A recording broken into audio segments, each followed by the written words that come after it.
The ceasefire is still in place on paper, but the skyline over Khan Yunis tells a different story.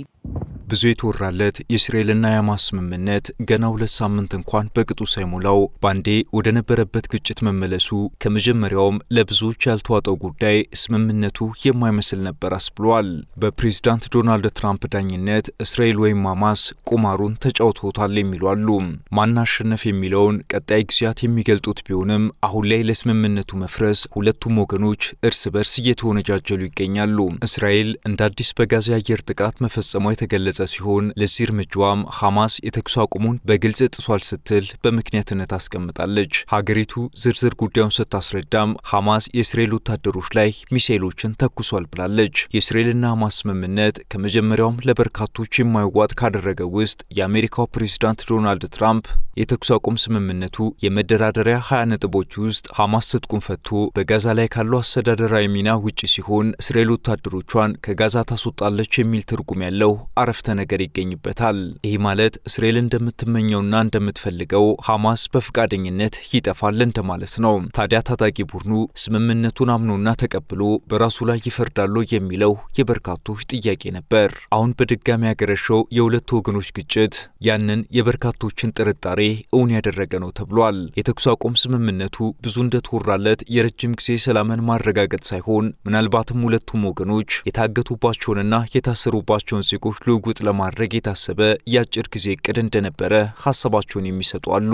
አሁን ላይ እስራኤል በደቡባዊ ራፋ ከተማ በሐማስ ጥቃት ተፈጽሟል፣ ይህም የተኩስ አቁም ስምምነቱን በግልጽ መጣስ ነው፣ ስለዚህም ጠንከር ያለ እርምጃ እሰጣለሁ ብላለች። ሐማስ በበኩሉ በራፋ አካባቢ ተፈጽሟል ስለተባሉ ጥቃቶች አላውቅም፣ ምክንያቱም እነዚህ አካባቢዎች በራሷ በእስራኤል ቁጥጥር ስር ያሉ ቀጠናዎች ናቸው ብሏል። ፕሬዝዳንት ዶናልድ ትራምፕ የጋዛን ጦርነት ለማስቆም ካቀረቧቸው 20 ነጥቦች ውስጥ የተኩስ አቁም ስምምነት ከተደረገ በኋላ እንደ መጀመሪያ በአስቸኳይ መፈጸም ይኖርባቸዋል ከተባሉት ቀዳሚዎች ውስጥ የታገቱና የታሰሩ ሰዎችን መለዋወጥ ተግባራዊ መደረጉ ይታወሳል። በዚህም እስራኤል 20 በሕይወት ያሉ ታጋቾቿንና ሕይወታቸው ካለፉት 28 እስራኤላውያን ዜጎች ውስጥ ደግሞ የ12ቱን አስክሬን ከሐማስ ተረክባለች። እስራኤልም በበኩሏ 1968 እስረኞችንና 15 ፍልስጤማውያን የእስረኞች አስክሬንን አስረክባለች። ፕሬዝዳንት ዶናልድ ትራምፕ የመጀመሪያው ምዕራፍ በስኬት ተጠናቋል ካሉ በኋላ ቀሪ ነጥቦች ላይ ድርድሮች እንደሚቀጥሉና የጋዛን ሰላም ዘላቂ ለማድረግ እንደሚሰራ አስታውቆ ነበር። ሆኖም የተኩስ አቁም ስምምነቱ ከመጀመሪያው ምዕራፍ መከናወን በኋላ በደቡባዊ ራፋ ጋዛ በሐማስ ተፈጽሟል በተባለው ጥቃት ወደፊት ተራመደ የተባለው የሰላም ድርድር ወደ ኋላ ተመልሷል ተብሏል። ዓለም አቀፉ ማህበረሰብ በአንድ ያደነቀው የሰላም ስምምነት እንዴት እንዲህ በአጭር ጊዜ ሊፈርስ ቻለ የሚለው ብዙ ማብራሪያ የሚፈልግ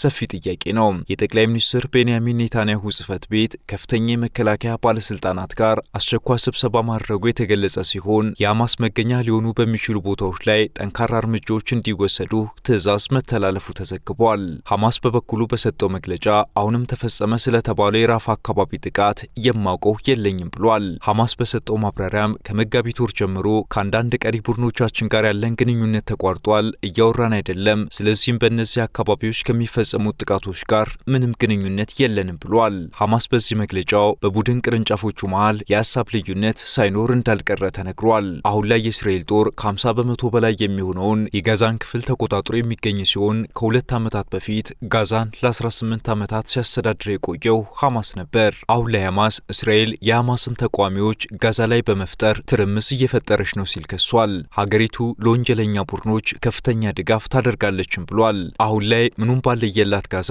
ጠንካራ ዓለም አቀፍ ኃይል ከሌለ ከስከዛሬውም የከፋ ጦርነት የመፈጠር እድሉ ከፍተኛ እንደሆነ የጂኦፖለቲካ ተንታኞች አሳስበዋል። ያለፉትን 2 ዓመታት በዘርፈ ብዙ አሰቃቂ መከራዎች ውስጥ የቆዩት የጋዛ ነዋሪዎች ተስፋቸውን አስበው ሳይጨርሱ አሁንም ከባዱ ጊዜ ወደ ቦታው እየተመለሰባቸው እንዳለ ተሰምቷል። እስራኤል ሐማስ የተኩስ አቁም ስምምነቱን በመጣስ በራፋ ጥቃት ፈጽሟል ስትል፣ ሐማስ በበኩሉ ስምምነቱን ራሷ እስራኤል እንደጣሰችና የተኩስ አቁም ስምምነቱ ተግባራዊ ከተደረገበት ከጥቅምት 10 ወዲህ ብቻ 46 ንጹሃን ፍልስጤማውያን በእስራኤል ጥቃት ጥቃቶች ሕይወታቸው እንዳለፈ ገልጿል። ከሟቾች በተጨማሪም 132 መቁሰላቸውን አስታውቋል። አሜሪካ በሌላ በኩል ሐማስ በሰላማዊ የጋዛ ነዋሪዎች ላይ ጥቃት ለማድረስ እየተዘጋጀ ነው ስትል መግለጫ አውጥታለች። ይሄ ሐማስ እንቅስቃሴም የተኩስ አቁም ስምምነቱን በቀጥታና በከባድ ሁኔታ መጣስ ነው ካለች በኋላ ይሄም በብዙ ድካም የተደረሰውን ስምምነት ወደ ኋላ የሚመልስ ነው ብላለች። ሐማስ ለዚህ የአሜሪካ መግለጫ እውነት ያልሆነ ሲል አስተባብሏል። የአሜሪካ ስቴት ዲፓርትመንት አደራዳሪዎቹን ግብጽ፣ ኳታርና ቱርክን ጨምሮ የጋዛን ሰላም ዘላቂነት ለማረጋገጥ ሐማስ የተኩስ አቁም ስምምነቱን እንዲያጠናቅቅ ጫና እንዲያደርጉ ጠይቋል። ሐማስ በዚህ ጥቃቱ ከቀጠለ እርምጃዎች ይወሰዳሉ ሲል የአሜሪካ ስቴት ዲፓርትመንት በመግለጫው አስታውቋል። ፕሬዚዳንት ዶናልድ ትራምፕ እንዳሉት ሐማስ የገባውን ስምምነት መፈጸም አለበት፣ ያ ካልሆነ እርምጃ እንዲወሰድ ያስገድዳል ብለዋል። በእርግጥም ትራምፕ ለሐማስ ብቻ ሳይሆን በጋዛ ለሚንቀሳቀሱ ሌሎች ታጣቂዎችን ባስተላለፉት መልእክት በጋዛ የሰላማዊ ዜጎችን ግድያ ከዚህ በኋላ አንታገስም ብለዋል። ሆኖም ትራምፕ እስካሁን ባለው አቋማቸው አሜሪካ ወታደሮቿን ወደ ጋዛ የመላክ እቅድ እንደሌላት አብራርተዋል። በጋዛ ሰላም ሰፍኗል፣ አሁን መታሰብ ያለበት በአካባቢው መልሶ ግንባታ ላይ ነው ሲባል ቢቆይም የጋዛ ችግርና መከራ አሁንም ብዙ የሚቀረው ይመስላል። ዓለም አቀፍ ዘገባውን ስናዘጋጅ ቢቢሲ፣ ኤፒ ኒውስ እና አናዶሉን በምንጭነት ተጠቅመናል።